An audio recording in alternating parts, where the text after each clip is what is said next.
लोकसभा चुनाव के दंगल में सभी दल पूरा जोर लगा रहे हैं। यूपी की 80 सीटों को फतेह करने के लिए बीजेपी पूरा दम भर रही है। उत्तर प्रदेश की हॉट सीटों में से एक सुल्तानपुर से बीजेपी के टिकट पर पूर्व केंद्रीय मंत्री मेनका गांधी के चुनाव लड़ने की खबर है और बीजेपी उम्मीदवार मेनका के सामने विपक्षी आईएनडीआई ब्लॉक की ओर से समाजवादी पार्टी ने पूर्व मंत्री रामभुआल निषाद और बहुजन समाज पार्टी ने उदराज वर्मा को उतारा।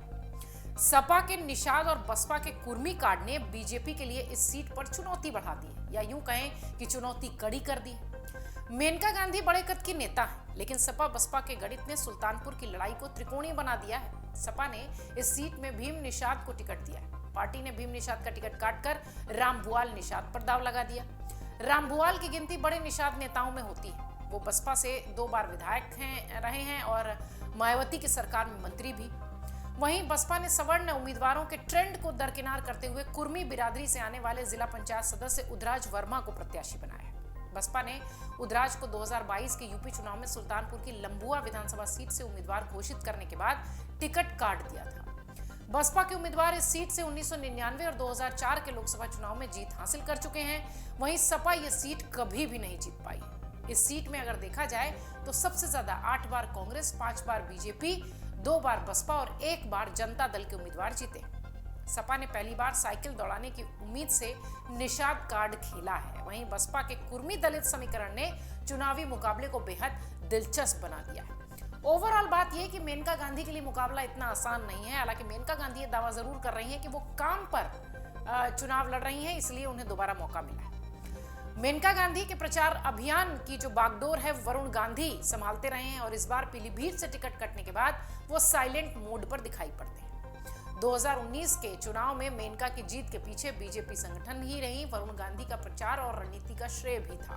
बीजेपी के कोर वोटर ब्राह्मण और राजपूत में घनश्याम तिवारी हत्याकांड को लेकर तनातनी चल रही है। विजय नारायण सिंह हत्याकांड में घनश्याम की पत्नी और भाइयों का नाम आने के बाद ब्राह्मण वोटर बीजेपी से खफा बताए जा रहे हैं।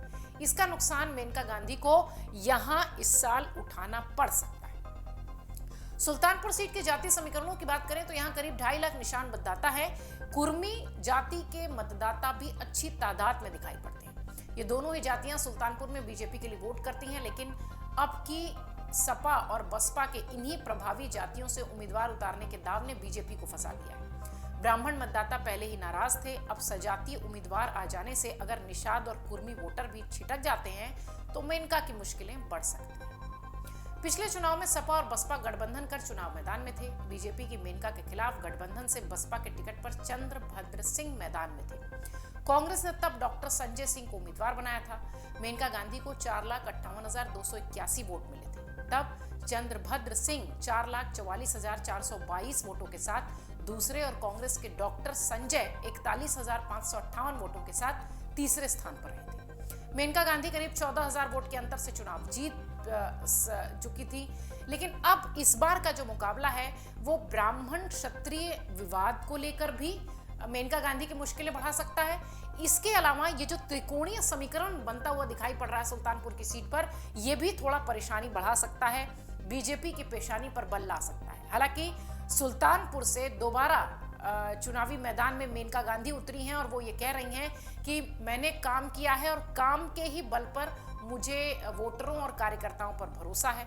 अब तो ये पता चलेगा कि 4 जून को कि किसके भरोसे में कितना दम था, लेकिन हाँ, ये कहा जा सकता है कि त्रिकोणीय मुकाबले से सुल्तानपुर की सीट बहुत ही एक्साइटेड और हाई प्रोफाइल होती दिखाई पड़ रही है और सबसे महत्वपूर्ण, बीजेपी और मेनका गांधी के लिए बहुत सहज और सरल मामला नहीं लगता है। अगर आप ये वीडियो YouTube पर देख रहे हैं तो हमारे चैनल को सब्सक्राइब करें और बेल आइकन को दबाना ना भूलें। अगर आप Facebook पर ये वीडियो देख रहे हैं तो हमारे पेज को लाइक करें।